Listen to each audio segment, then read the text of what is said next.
자격증만 취득하면 아마 여러분들은 신세계가 신천지가 열릴 겁니다. 아마 인생의 터닝 포인트가 될 수 있을 거예요.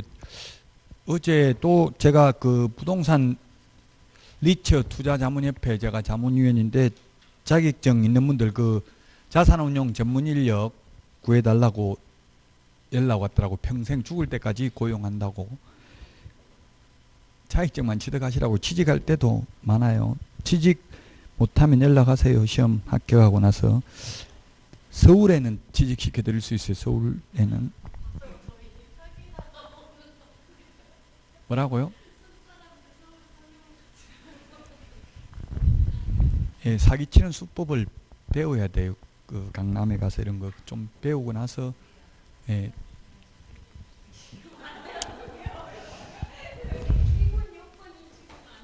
자, 104페이지 보겠습니다. 104페이지. 부동산 거래 신고제도 작년에 7문제 출제됐습니다. 어렵습니다. 이 부분이. 2017년도에 부동산 거래 신고에 관한 법률, 외국인 토지법, 국토의 계획 및 이용에 관한 법률에 있던 토지거래 허가제 3개가 통폐합되어 가지고 지금은 부동산 거래 신고 등에 관한 법률, 등이라는 표현이 들어갔습니다. 자, 104페이지 부동산 거래 신고 제도에서 보통 2문제, 외국인 부동산 취득 특례에서 1문제, 그 다음에 토지거래 허가제에서 4문제, 뭐 이 정도 출제돼가지고 7문제가 출제됐습니다. 자, 104페이지 용어의 정의입니다. 지금 2차 과목은 보통 용어 정의가 다 있죠. 공법에도 뭐 건폐율, 용적률, 기반시설 이런 거 정해져 있잖아요. 용어 정의가. 용어 정의가 있다는 것은 이 용어는 국어 사전적 의미가 아니고 이 법에서만 쓰는 용어라는 뜻입니다. 범위를 한정시켜 주는 것입니다. 따라서 용어 정의 104페이지 메뉴에 보니까 부동산이란 토지 또는 건축물을 말한다. 즉 임목, 공장재단, 광업재단은 우리 공인중개사법에서는 부동산입니다. 중개대상물입니다. 그러나 부동산거래 신고 등에 관한 법률에서는 임목, 공장재단, 광업재단은 부동산거래 신고하지 않는다는 뜻이라고요. 부동산에 포함되지 않잖아요. 이번에 부동산 등이란 부동산 또는 부동산을 취득할 수 있는 권리를 말한다. 부동산을 취득할 수 있는 권리가 입주권, 분양권입니다. 즉 이 말은 1번, 2번 용어 정의를 종합하면 부동산 거래 신고 대상물은 토지, 건축물, 입주권, 분양권만 부동산 거래 신고 대상이고 그 다음에 임목, 광업재단, 공장재단은 부동산 거래 신고 대상이 아니라는 뜻이고요. 그 다음에 3번에 거래 당사자란 부동산 등의 매수인과 매도인을 말하며 외국인 등을 포함한다. 즉 외국인도 부동산 거래 신고를 해야 되고 매매만 부동산 거래 신고를 한다는 이야기입니다. 지금 전월세는 신고하지 않습니다. 교환 계약이나 증여 계약도 신고하지 않습니다. 오직 매매 계약만 신고합니다. 오늘도 뉴스에 보니까 이제 전월세 신고제도 도입한다고 하고요. 앞으로는 그런데 올해 시험까지는 매매만 부동산 거래 신고한다고요. 지금 전월세는 부동산 거래 신고는 하지 않지만 이번에 5월 말까지 종합소득세 신고하라고 다 날라왔어요. 임대사업자들한테는. 어떻게 알았겠어요? 빅데이터가 다 있다고. 동주민센터에서 확정일자 받으면 시도 전산망에 다 입력을 합니다. 그 임대차 관계를. 그래서 확정일자 받은 거는 정부에서 다 파악하고 있다고. 실임대가가 얼마인지. 그 다음에 또 월세, 세액공제, 월세 내는 사람 연말정산할 때 세액공제 해주죠. 그런 거 신고해도 다 데이터가 축적되고 있고. 그래서 정부에서는 거의 다 파악은 하고 있어요. 근데 지금 파악 안 하고, 못하고 있는 건 예를 들면 중국 동포들 대상으로 무보증 월세 이런 거는 신고를 확정일자도 안 받는 경우가 많거든요. 외국인들은. 무보증 월세니까 보증금이 없으니까 굳이 신고할 필요 없잖아요. 그런 거는 소득이 전혀 노출이 안 될 수도 있겠죠. 임대사업자에게는. 좀 문제가 있긴 있어요. 제 친구도 지금 경기도에서 중국 동포들 대상으로 임대업을 하고 있는데 다가구에 다가구는 주택으로 사용되는 층수가 3개층 이하로서 19가구 이하가 거주하도록 되어 있을 것 이렇게 되어 있죠. 근데 4층이에요. 반지하예요. 반지하. 우리 건축법에 보면 지금 2분의 1만 땅속에 묻혀 있으면 지하층으로 인정되죠. 우리나라에는 지하층에 대해서는 규제가 전혀 없습니다. 지하층은 지하 100층까지도 파도 되고요. 지구 끝까지 파도 됩니다. 지구 반지름이 6,800km고요. 13,200km까지 파가지고 가면 저 부에노스아이레스 남미 나옵니다. 남미. 지금 여기서 우리 땅 파가지고 가면 그렇게 파도 됩니다. 지하층에 대한 규제는 없다고요. 우리 건축법에. 그런데도 불구하고 지하층을 안 파는 이유는 뭡니까? 공사비가 3배 이상 많이 든대, 지상층보다. 그래서 지하층을 안 팔 뿐이에요. 그래서 주차장법을 만족하려면 지상 연면적의 30%는 그래도 지하층이 있어야 주차 대수를 만족시킬 수 있기 때문에 돈이 많이 들어도 파는 거예요. 자연 녹지 이런 경우는 녹지 지역 같은 데는 건폐율이 20%밖에 안 되잖아요. 그럼 지하층 팔 필요 없겠죠. 나머지 80% 여백이 남으니까 거기다 주차장 같은 거 하면 되겠죠. 자, 그래서 이게 이렇게 돼 있는데 4층이에요. 근데 방이 한 층에 방이 몇 개가 있냐면 5개가 있어요. 그러면 방 15개입니다. 반지하까지 하면 1층, 2층, 반지하 1층, 2층, 3층은 보통 법에는 없는 용어인데 현업에서는 이걸 주인 세대라고 말해요. 많이. 주인이 방 3개 해가지고 가보니까 굉장히 크게 돼 있더라고요. 30평대 아파트보다 오히려 더 크게 돼 있어요. 이게. 그리고 방 한 칸 세주. 그럼 방이 몇 개입니까? 16개예요. 무보정 월세 한 개당 40만 원씩 받아요. 그러면은 64, 24 640만 원입니다. 한 달 월세가. 세를 안 받아봤나 보네요. 이게 방 16개인데 무슨 6,400 한 달에 640만 원. 1년에 6,400 10달이면 12달 하면 7천 뭐 몇백만 원 되겠죠. 7천 몇백만 원이 되는데 세금 한 푼도 안 냅니다. 탈세를 하는 게 아니라 합법적으로 세금 한 푼도 안 낸다고. 지금 이게 임대소득세는 세법에도 나올 수 있죠. 소득세 부분에 양도소득세, 임대소득세, 양도소득세가 5문제, 임대소득세 1문제 이렇게 해서 6문제 나올 수 있어요. 세법에. 그 임대소득세에 보면은 1가구 1주택인 경우는 세금 안 낸다고요. 단 공시가격 9억 이하인 경우는. 근데 이게 공시가격 9억 이하예요. 실제 시세는 10억 좀 넘는데 공시가격은 좀 더 낮게 돼 있죠. 그래서 합법적으로 세금 한 푼도 안 내. 1가구 1주택이니까. 다가구는 단독주택이잖아요. 다가구니까. 그 다음에 월세를 받으면 2주택인 경우 세금 내야 되죠. 2주택이면 세금 내야 되고 3주택이면 간주임대료 해가지고 전세만 받아도 세금 내야 되죠. 임대소득세. 그래서 노후에는 여러분들이 아파트보다는 이런 게 더 다가구 이런 거 또는 상가주택 이런 거 사가지고 꼭대기층에 살면서 월세 받고 이런 게 더 좋을 수도 있다는 얘기. 한 달에 월세 뭐 640만 원 정도 나오면 살만하잖아요. 근데 세금은 한 푼도 안 낸다고. 임대소득세는 합법적으로 탈세하는 게 아니라. 그래서 이거는 우리나라 조세정책에 조금 문제는 있어요. 근데 이때까지 임대소득세를 한 푼도 안 내다가 이제 2주택 내라고 하니까 그것도 불만이 엄청나게 많죠. 근데 소득이 있는 곳에 세금이 있다고 한다면 이론적으로 보면 세금 내는 게 맞죠. 이론적으로는. 지금 종교인들도 세금 오히려 그 큰 교회 말고 조그마한 교회 부목사 이런 분들은 제 조카도 지금 부목사가 있어요. 제 조카가. 조카 사이가. 제 조카가 지금 50살이에요. 누나가 70 몇 살이니까 조카 50살인데 조카 사이가 뭐 한 55살 정도 되는데 어쨌든 부목사 하는데 월급 80만 원 받더라고요. 그 교회에서 이제 쌀 같은 거 이런 거는 뭐 식재료비 이런 것도 조금씩 주고 이렇게 하나 봐요. 그럼 80만 원이면 그런 분들은 종합소득세 신고하면 오히려 세금 환급 받아요. 더 많이 받는다고 환급. 그 다음에 근로장려금도 받아요. 또 한 300만 원까지 받잖아요. 근로장려금 3천만 원 이하인 경우. 그럼 국가에서는 오히려 손해라고 그 사람들 소득세 신고하는 게.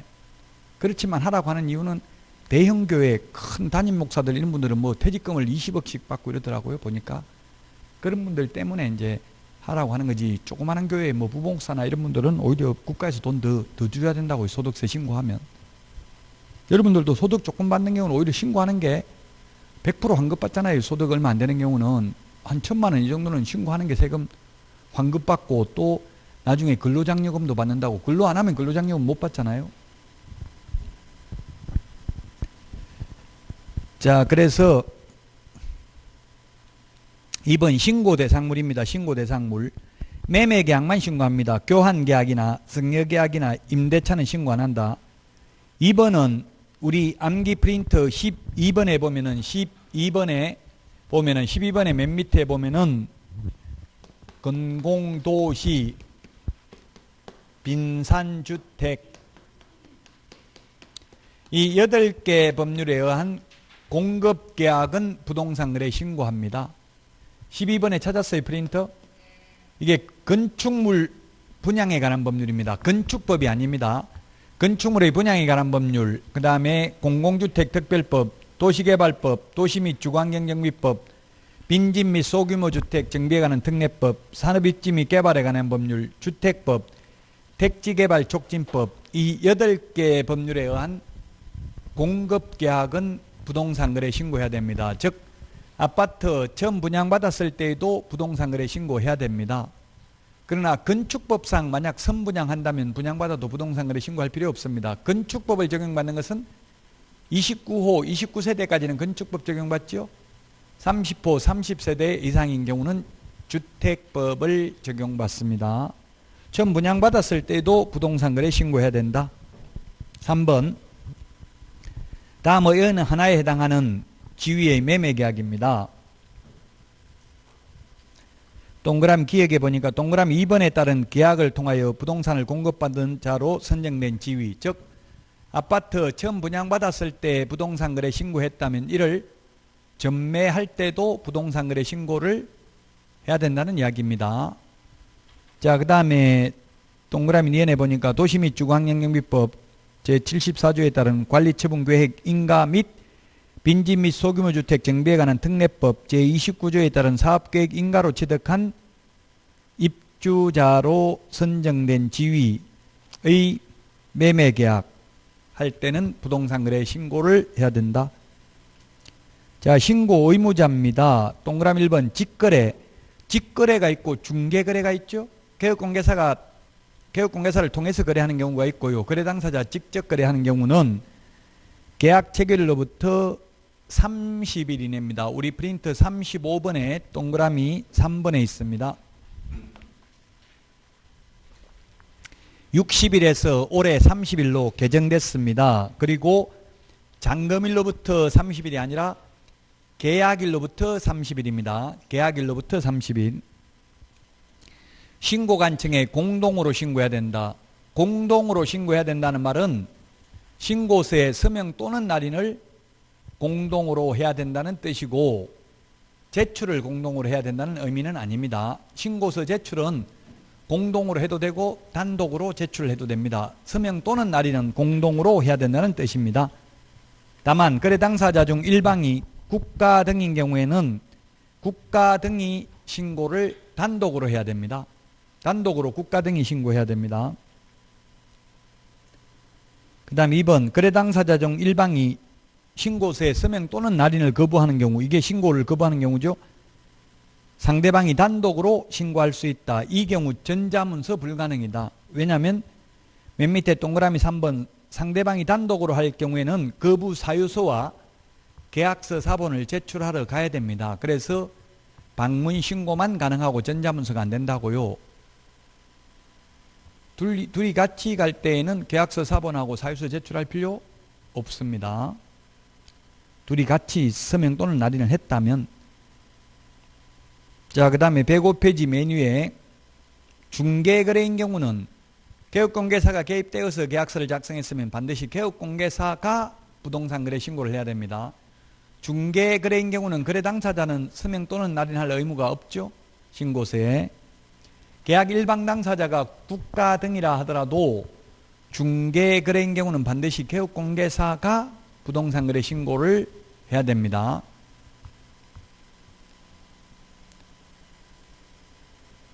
직거래인 경우는 계약 일방 당사자가 국가 등인 경우는 국가 등이 단독으로 신고한다고 했잖아요.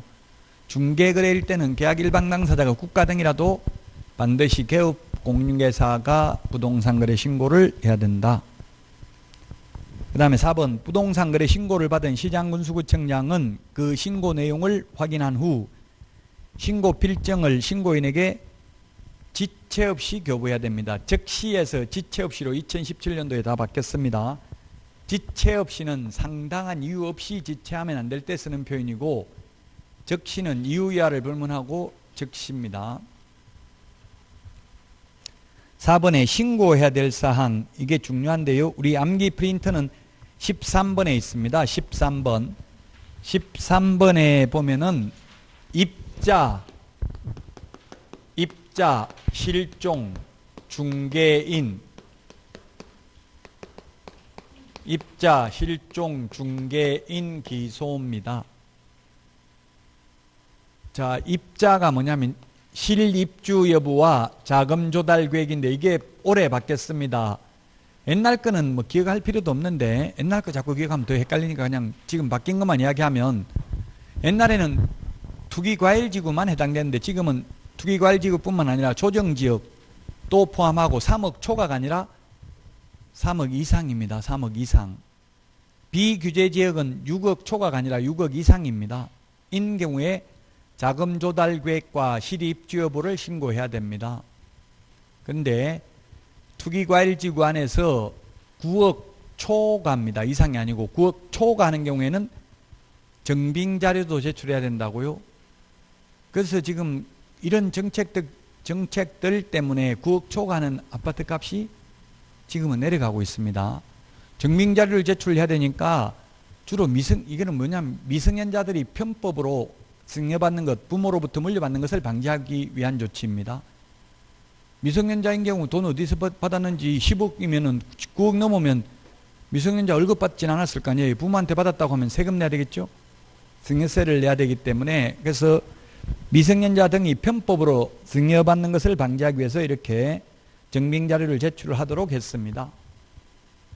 자, 그 다음에 실제 거래 가격, 부동산의 종류, 개업공개사가 있을 경우 개업공개사, 계약일, 그 다음에 거래 당사자 인적사항, 그 다음에 조건, 기한, 부동산의 소재지를 신고해야 됩니다. 거래대상 부동산의 소재지, 지번, 지목, 면적, 입자, 실종, 중개인, 기소입니다. 그 박스 밑에 조금 전에 이야기했던 조정지역 투기과일지구는 3억 이상, 비규제지역은 6억 이상, 자금조달 실입주 여부를 신고해야 되고, 투기과일지구에서 9억 초과하면 증빙자료도 제출해야 된다. 상속받았으면 상속세, 납부증명서까지 제출해야 됩니다.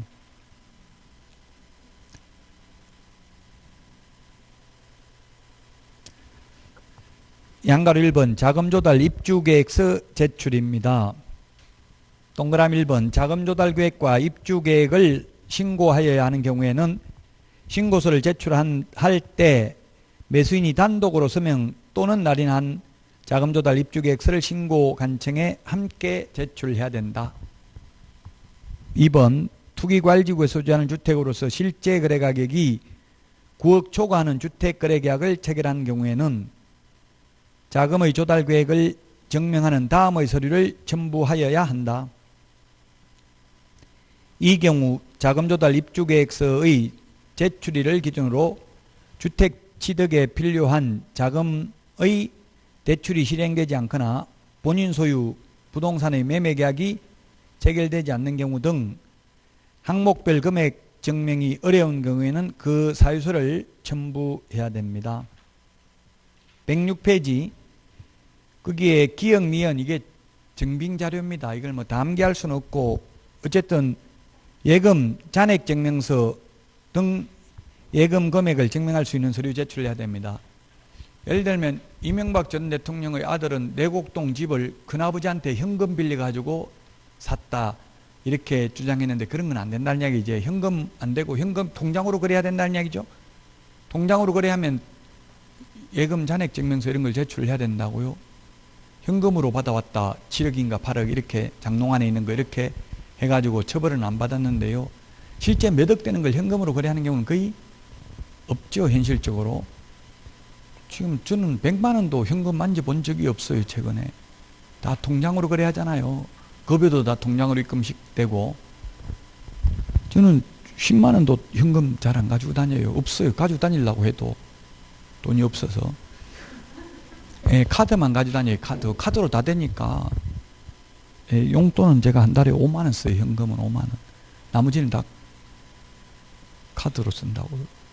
예? 너무 많아요, 5만 원. 그것도 지금 더 깎을라 하더라고, 와이프가. 그래서 그 카드로 모든 거 다 하라니. 카드로, 커피도 카드로 되더라고. 사면 되고. 근데 뭐 먹었는지 다 보니까 기분은 좀, 나중에 명세에서 다 보니까 별로 기분은 안 좋지만 뭐 그래도 어쩔 수 없는 거죠. 혼자 살면 불편하니까 어쩔 수 없이 그래도 살아야 돼. 동그라미 3번. 매수인이 자금 조달 입주 계획서를 부동산 거래계약 신고서와 분리하여 제출하기를 희망하는 경우에는 매수인은 자금 조달 입주 계획서를 별도로 제출할 수 있다. 아니면 원칙은 부동산 거래 신고할 때 제출해야 된다고요. 동그라미 4번. 부동산 거래 계약을 신고하려는 자 중 매수인 외의 자가 자금 조달 입주 계획서를 제출하는 경우 매수인은 부동산 거래 계약을 신고하려는 자에게 밑줄 치시고요. 거래 계약 체결일로부터 25일 이내에 자금 조달 입주 계획서를 제공해야 된다. 25일 동그라미 하십시오. 옛날에 50일에서 25일로 바뀌었습니다. 옛날에는 왜 50일이 었냐면 부동산 거래 신고를 60일 이내 했으니까 50일 했는데 지금은 30일 이내 하니까 25일로 바뀌었습니다. 25일 이내에 자금 조달 입주 계획서를 제공해야 되며 이 기간 내에 제공하지 않는 경우에는 매수인이 별도의 자금 조달 입주 계획서를 제출해야 한다. 25일로 바뀌었다는 거 주의를 하시고요. 그 다음에 5번. 신고 또는 증빙자료 제출을 하려는 사람은 주민등록증, 운전면허증, 여권 등 본인의 신분을 증명할 수 있는 증명서를 신고관청에게 내보여야 된다. 여권 등이기 때문에 외국인이라면 외국인 등록번호가 있는 외국인 등록증 이런 게 되겠죠. 자, 신고 필증 발급입니다. 양가로 2번. 신고관청은 부동산 거래계약 신고서 자금 조달 입주 계획서를 제출해야 하는 경우에는 자금 조달 입주 계획서를 포함한다가 제출된 때 신고 필증을 발급합니다. 그러면 자금 조달 이런 거 입주 계획 제출 못하면 신고 필증을 못 받고 신고 필증을 못 받으면 소유권 이전 등기 불가능이죠. 그래서 미성년자가 이제 편법으로 취득하기는 어려워졌다. 투기과일지구에 9억 초과하는 부동산의 경우 주택법상 주택이죠. 오피스텔은 자금 조달 계획 제출할 필요 없어요. 주택법상 주택이기 때문에 도시형 생활주택도 주택법상 주택에 들어갑니다. 오피스텔은 준주택이잖아요. 주택법에서. 107페이지 자금 조달 입주 계획서가 올해 바뀌었고요. 서식이 그래서 참고하라고 적어놨고요. 107페이지 메뉴에 보니까 부동산 거래 관리 시스템이라고 RTMS라고 있잖아요. 이 사이트가. 시험에는 안 나옵니다만 우리 전자문서로 할 수 있다 이런 말 있잖아요. 그 전자문서로 하려면 이게 RTMS 부동산 거래 관리 시스템 여기 들어가서 전자문서로 하면 된답니다. 어떻게 전자문서로 하는지는 시험에 안 나와요. 그냥 전자문서로 가능 불가능만 나온다고요. 전자문서라는 건 인터넷으로 하는 것을 말합니다. 109페이지 신고 방법입니다. 109페이지 5번 신고 방법이 있는데 먼저 칠판에 적고 다시 책 보도록 하겠습니다. 책으로 보충하도록 하겠습니다. 신고 방법은 두 가지가 있습니다. 첫 번째 전자문서 인터넷으로 하는 경우가 있고요.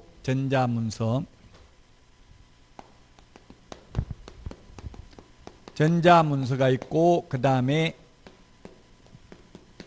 방문신고가 있습니다.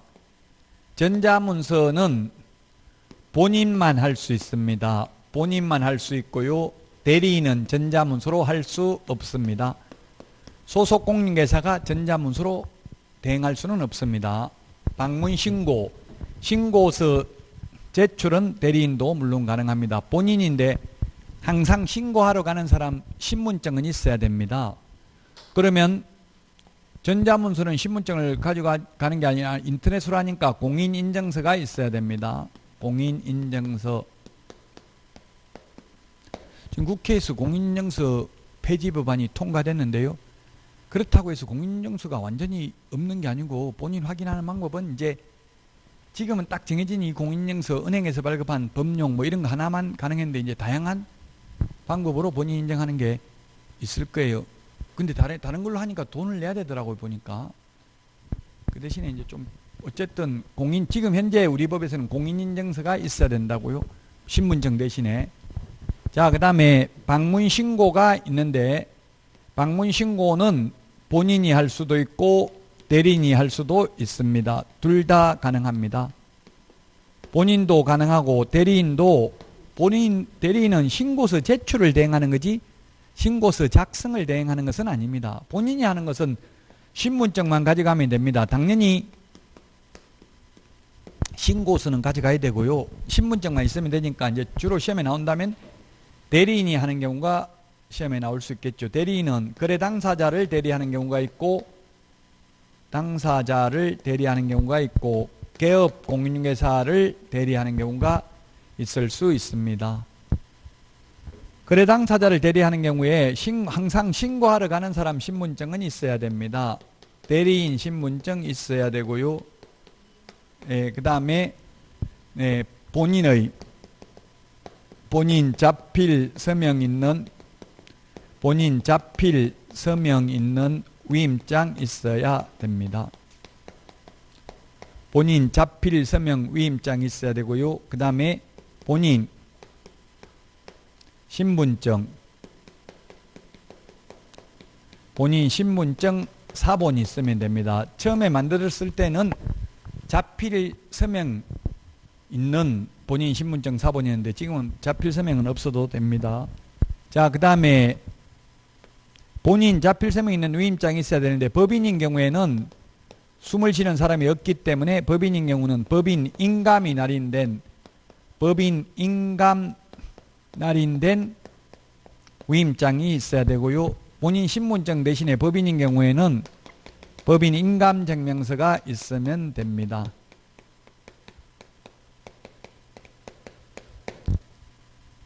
물론 여기서 본인이라고 하면 누굽니까? 거래 당사자가 되겠죠. 당사자 2명 거 다 있어야 되는 것은 아닙니다. 2명 거 물론 다 있어도 되고 둘 중에 1명만 있어도 됩니다. 왜? 이것은 제출을 대행하는 거니까 제출은 1명이 가도 되고 둘 다 가도 되죠. 그래서 현실적으로 본인 자필 서명 위임장은 매수인급만 받더라고요. 현실적으로는. 물론 매도인급만 받아도 상관은 없어요. 제출은 아무나 해도 되니까. 자, 그 다음에 개업 공인중개사를 대행하는 것은 소속 공인중개사가 있고 중개 보조원이 있는데 보조원은 대행할 수 없습니다. 소속 공인중개사만 대행할 수 있는데 소속 공인중개사의 경우에는 소속 공인중개사 신분증만 가져가면 됩니다. 개업 공인중개사의 위임장이나 등록증 사본은 가져갈 필요가 없습니다.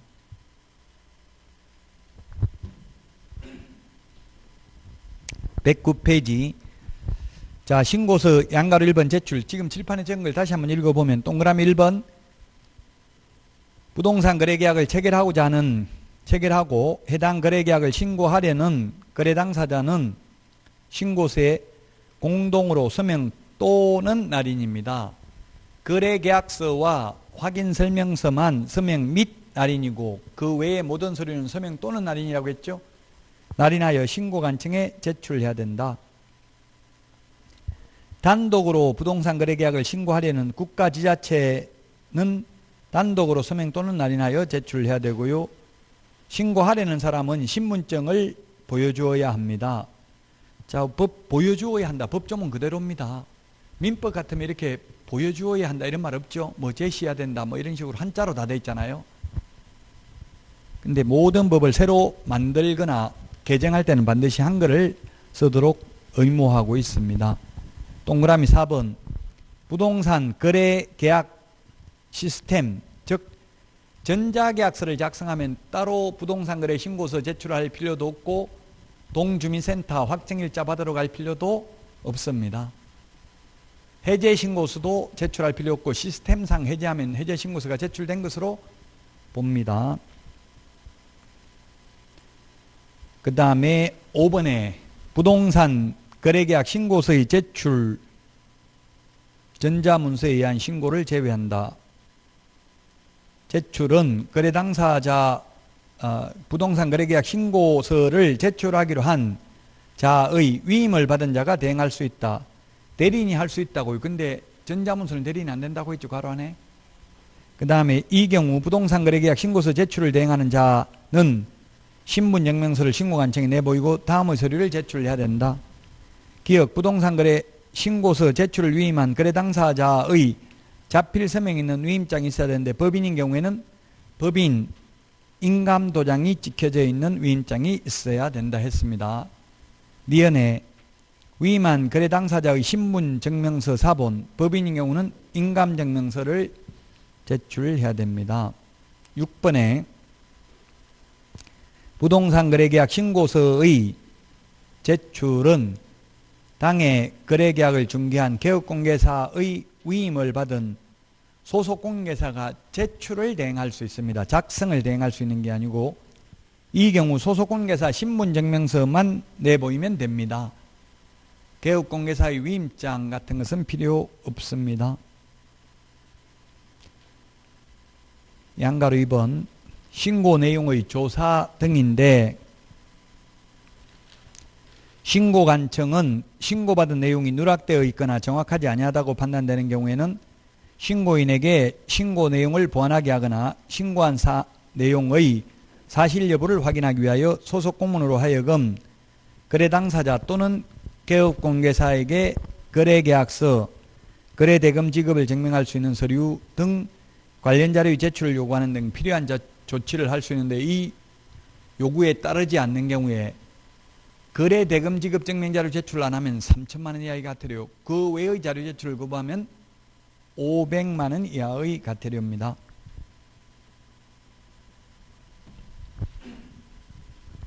동그라미 2번 신고 내용을 조사한 경우 신고관청은 조사 결과를 시도지사에게 보고해야 됩니다. 며칠 이내 보고하라는 말 없어요. 그냥 보고하라고 돼 있고요. 시도지사는 신고관청이 보고한 내용을 취합하여 매월 1회 국토교통부 장관에게 보고해야 됩니다. 50번에 동그라미 4번 우리 핵심 비교 정리 프린트 50번에 동그라미 4번에 있습니다. 50번에 동그라미 4번 신고관청은 시도지사에게 몇 번 보고한다는 말 없는데 보고받은 시도지사는 신고관청이 보고한 내용을 취합하여 매월 1회 국토교통부 장관에게 보고해야 됩니다. 110페이지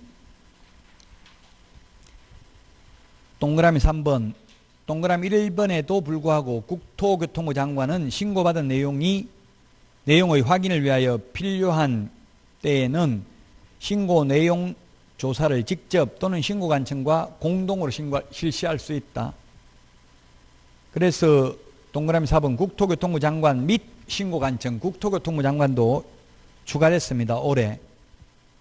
신고 내용 조사를 위하여 국세, 지방세에 관한 자료, 소득, 재산에 관한 자료 등을 관계 행정기관의 장에게 요청할 수 있고 요청받은 행정기관은 정당한 사유 없으면 이에 따라야 됩니다. 동그라미 5번 국토교통부 장관 및 신고관청을 조사기관이라고 합니다.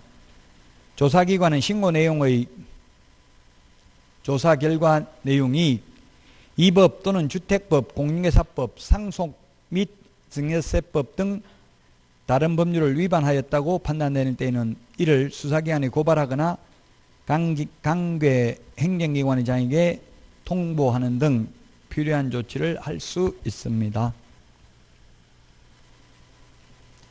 6번 부동산 거래 해제 등의 신고 중요합니다. 이게 올해 받겠습니다. 자, 앞에 한 거 중에서 부동산 거래 신고 계약일로부터 30일로 받겠다고 했죠. 자금 조달 실입주여부도 받겠다고 했죠. 중요하고요. 그 다음에 이 세 번째 중요한 게 110페이지 6번 해제 신고도 반드시 하여야 하는 것으로 개정됐습니다. 옛날에는 할 수 있었습니다. 그리고 할 수 있다고 보니까 이 소위 자전거래를 방지하기 위해서 그렇다 이렇게 했습니다. 자전거래. 주식에서 자전거래라는 말을 많이 쓴답니다. 저는 주식을 안 해봤는데 그게 뭐냐면 예를 들면 주식 전주 매도하고 동시에 전주를 매수 주문을 동시에 내는 거예요. 그럼 결국 전주 팔았다 전주 사는 거니까 거래가 없는 거나 마찬가지죠. 동시에 같은 가격으로 사고 같은 가격으로 파니까 그럼 실제로는 주식이 한 건도 거래가 안 되는데 일반 투자자들이 볼 때는 주식 2천 만약 전주였으면 2천주 거래된 걸로 나타나잖아요, 통계상. 그럼 일반인들은 와 이거 거래가 활성화 잘 되나 보다 빨리 투자해야 되겠다 이런 생각이 들 수도 있겠죠. 그걸 자전거래라고 하더라고요. 그 부동산도 예를 들면 시세가 3억인데 5억이라고 부동산 거래 신고를 하는 거예요. 그래 놓고 해제 신고를 안 해버린 거예요. 잔금은 치르지도 않고 실제 거래도 없는 건데, 그러면 만약에 5억에 거래가 신고돼 버렸기 때문에 해제 신고를 안 하면 그게 거래 사례로 남아버리잖아요. 그럼 나중에 손님 오면은 이거 한 달 전에 5억에 거래됐는데 이번에 급매로 4억 나온 거 있다 빨리 사라 해가지고 사가지고 보니까 시세가 3억밖에 안 되고 그러면 국민들이 피해를 볼 수도 있잖아요. 그래서 그런 자전거래를 방지하기 위해서 이제 해제됐으면, 계약이 깨졌으면 두 번째 줄에 30일 이내에 해제 등이 확정된 날부터 30일 이내에 우리 프린터 35번에 동그라미 3번에 있습니다. 35번에 동그라미 3번 30일 이내에 해제 신고를 할 수 있는 게 아니라 하여야 합니다. 옛날에는 할 수 있었는데 지금은 하여야 합니다. 이 경우 거래 당사자 중 일방이 국가 등인 경우에는 국가 등이 단독으로 서명 또는 날인하여 신고 간청에 제출할 수 있다. 제출할 수 있습니다. 앞에 부동산 거래 신고는 반드시 계약 일방 당사자가 국가 등인 경우는 국가 등이 부동산 거래 신고를 하여야만 했습니다. 이건 제출할 수 있다 이 말은 제출 안 할 수도 있다는 이야기거든요. 다만 거래 당사자 중 일방이 신고를 거부하는 경우에는 단독으로 신고할 수 있다.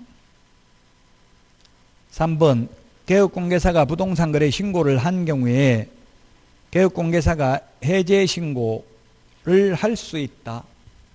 하여야 한다가 아니라 할 수 있다는데 우리 부동산 거래 신고는 중개거래면 반드시 개업공개사가 해야 됩니다. 근데 해제 신고는 반드시 개업공개사가 해야 되는 것은 아니고 할 수 있습니다. 다만 개업공개사 중 일방이 신고를 거부하는 경우에는 상대방이 단독으로 부동산 거래 신고를 할 수 있습니다. 부동산 거래 신고는 반드시 중개거래인 경우 개업공개사에게 하도록 의무화하고 있는데 해제 신고는 거래 당사자들끼리 계약 깨졌는데 개업공개사한테 이야기를 안 할 수도 있잖아요. 해제돼 놓고 이야기 안 하면 개업공개사가 모를 수도 있죠. 그래서 해제 신고 안 하면 500만 원 이하가 되는데 그 처벌은 거래 당사자만 처벌받고 개업공개사는 해제 신고를 안 해도 처벌받지는 않습니다. 반드시 개업공개사에게 할 의무가 있는 건 아니잖아요. 할 수 있다라고 돼 있잖아요. 동그라미 3번 단독으로 해제 신고를 하려는 자는 해제 신고서에 단독으로 서명 또는 날인한 후 다음의 서류를 첨부하여 사실관 신고관청에 제출해야 된다. 이 경우 신고관청은 단독 신고 사유에 해당하는 제보를 확인하여야 합니다. 동그라미 기역에 판결문 등 해제 등이 확정된 사실을 입증할 수 있는 서류 단독 신고 사유서를 제출해야 된다고요. 단독으로 해제 신고하는 경우. 4번 부동산 거래 관리 거래 계약 시스템 부동산 거래 계약 시스템 부동산 거래 전자계약 시스템 이렇게 되어 있는데 정확한 명칭은 어쨌든 전자계약서를 작성하면 따로 부동산 거래 신고할 필요도 없고 따로 해제 신고할 필요도 없고 따로 동주민센터에 확정일자 받으러 갈 필요도 없다. 시스템상 다 가능합니다. 5번 해제 등 신고를 받은 신고관청은 그 내용을 확인한 후 부동산 거래계약 해제 등 확인서를 신고인에게 지체 없이 발급해야 된다. 즉시에서 모두 지체 없이로 바뀌었습니다. 자, 그 다음에 111페이지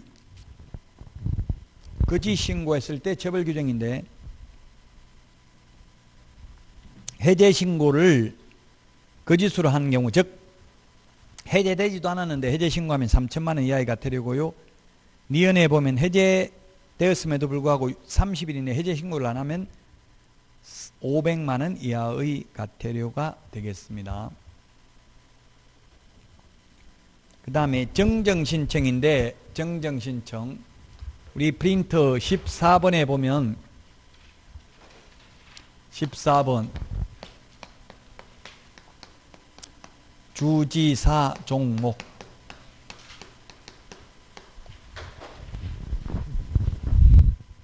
서브노트 111페이지인데 주지사 종목은 주소, 전화번호, 휴대전화번호인데요. 이 주소, 전화번호, 휴대전화번호는 단독으로 변경 신고가 가능합니다. 그래서 111페이지 박스에 동그라미 1번 맨 뒤에 전자문서 불가능이라고 되어 있죠. 단독으로 신고하는 경우는 원칙적으로 전자문서가 불가능합니다.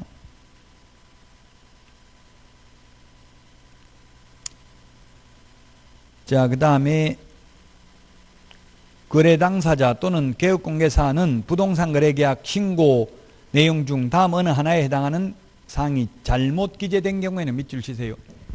처음부터 잘못 기재되는 걸 고치는 게 뭐라고요? 정정신청입니다. 변경신고는 처음부터 잘못된 게 아니라 추후 합의에 의해서 내용이 변경된 경우를 말합니다.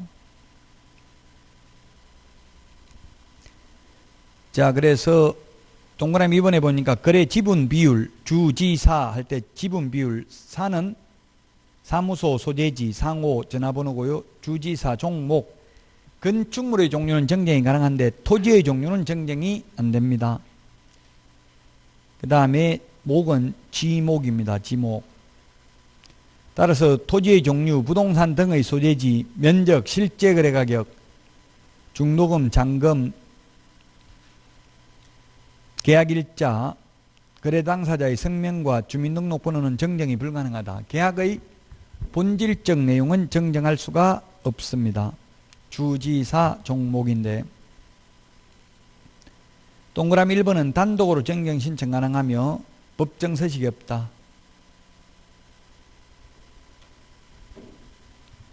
그래서 주소, 전화번호, 휴대전화번호는 전자문서가 안 된다고 했습니다. 단독으로 가능하기 때문에.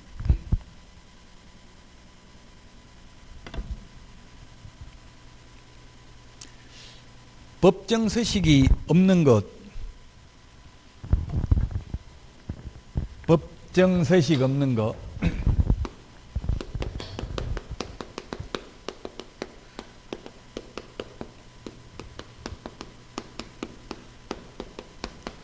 시험에 출제되는데 법정 서식이 없는 게 거래계약서, 그 다음에 사무소 공동사용 신고서, 또 법정 서식이 없습니다. 중개 보수 영수증,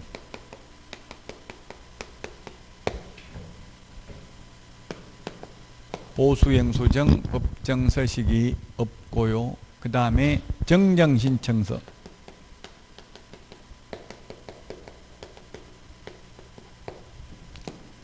정정신청서 부동산 거래 정정신청서란 서식 없고 신고 필증의 정정사항을 기재해서 제출하면 됩니다.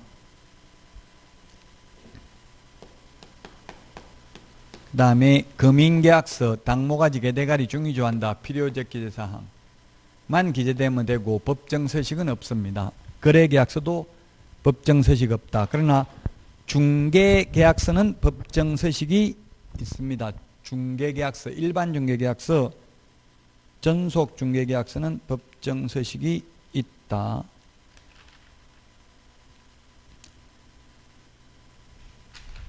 자, 그 다음에 8번에 변경신고입니다. 변경신고는 등기 신청 전에만 변경신고 가능합니다. 변경신고는 처음부터 잘못 적은 건 아닙니다. 추후 합의에 의해서 내용을 변경하는 경우를 말하고, 변경신고는 지분 변경, 우리 프린터 15번에 있습니다. 지분 변경, 도면 가기. 그래서 거래 지분 비율, 거래 지분, 그 다음에 변경인데 공동 매수의 경우 일부 매수인의 변경인데 단 매수인 중 일부가 제외되는 경우만 해당되고 일부가 추가되는 경우는 해당되지 않습니다. 추가되는 부분은 새로 부동산 거래 신고를 해야 된답니다. 리얼, 거래 대상 부동산 등이 다수인 경우 일부 부동산의 변경,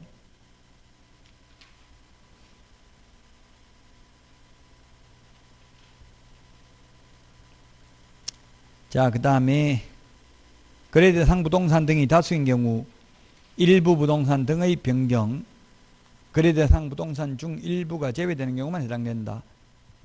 자, 그 다음에 중도금 및 잔금 지급일입니다. 면은 면적입니다. 면적. 112페이지 면적. 그 다음에 거래 대상 가격, 조건 기한입니다. 가격 중에 분양가라든지 옵션 비용, 선택 품목 비용은 단독으로 정정이 가능하기 때문에 전자문서 안 되고요. 면적도 가격 변경 없이 면적을 변경하는 경우에는 전자문서가 안 되고 방문 신고만 가능합니다. 자, 그 다음에 9번 112페이지 검정체계 구축 운영은 동그라미 1번 국토교통부 장관이 해야 되고요. 동그라미 2번 신고관청이 검정체계에 의해서 적정성을 검증해야 됩니다. 172페이지 맨 밑에 10번 특례입니다. 개업공개사가 부동산 거래 신고 필증을 교부받은 때에는 부동산 등기 특별주식법 제3조 규정에 의한 금인을 받은 것으로 봅니다. 그 다음에 토지거래 허가를 받거나 농지법상 농지취득자격증명을 받아도 부동산 거래 신고는 하여야 한다. 네, 해야 됩니다. 토지거래 허가 받아도. 자, 그 다음에 11번 113페이지 금지행위. 금지행위는 시험에 출제되지는 않았습니다. 뒤에 벌칙에 나옵니다. 느낌상 이런 거는 금지행위 하면 안 되겠다는 느낌 듭니다. 12번 업무의 전자적 처리인데 전자적 처리가 불가능한 거 보겠습니다.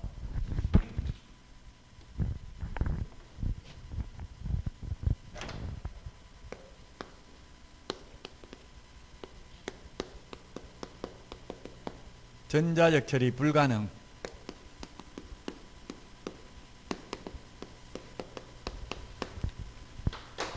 전자적 처리가 불가능한 게 첫 번째 고용관계 종료 신고입니다. 현실적으로는 고용관계 종료 신고를 전자문서로 하고 있습니다. 거의 대부분 지자체에서. 근데 제가 자꾸 건의를 했더니만 이제 앞으로 막는데 왜 법에 고용관계 종료 신고는 전자문서 가능하다는 말이 없어요. 고용신고는 전자문서가 가능한데 그 다음에 휴업신고 전자문서가 안 되고 폐업신고도 전자문서가 안 됩니다.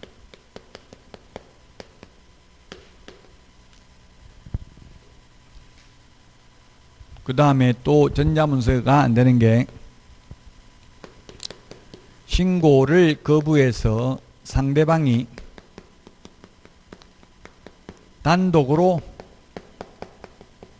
부동산 거래 신고를 하는 경우,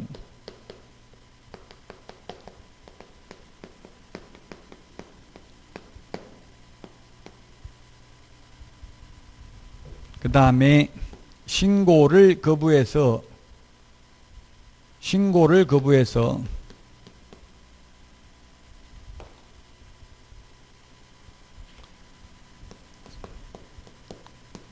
상대방이 단독으로 해제신고, 단독으로 해제신고하는 경우도 역시 전자문서는 안 됩니다. 면적 변경 없이 가격 변경하는 경우,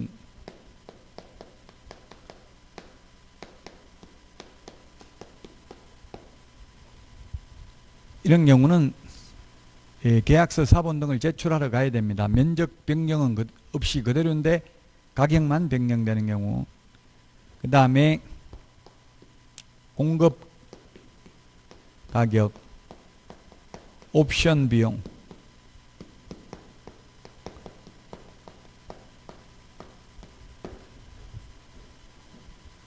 공급 가격, 옵션 비용도 단독으로 가능하기 때문에 전자문서가 안 됩니다. 자, 그래서 전자문서 되는 거 안 되는 것. 우리 공인중개사법에 3개가 있고요. 그 다음에 부동산 거래 신고 등에 관한 법률. 또 하나 더 뭐가 빠졌습니까? 정정신청. 정정신청도 전자문서 법정 서식이 없고 부동산 거래 신고 필증에다 정정상을 기재해서 제출을 하면 됩니다. 자, 업무의 전자적 처리까지 봤습니다. 113페이지. 114페이지까지 했고요. 다음 시간에는 115페이지 외국인 등의 부동산 취득 등에 관한 특례부터 하고 이번 주는 여기서 마치도록 하겠습니다. 건강관리 잘 하시고요. 다음 주에 찾아뵙도록 하겠습니다. 수고하셨습니다.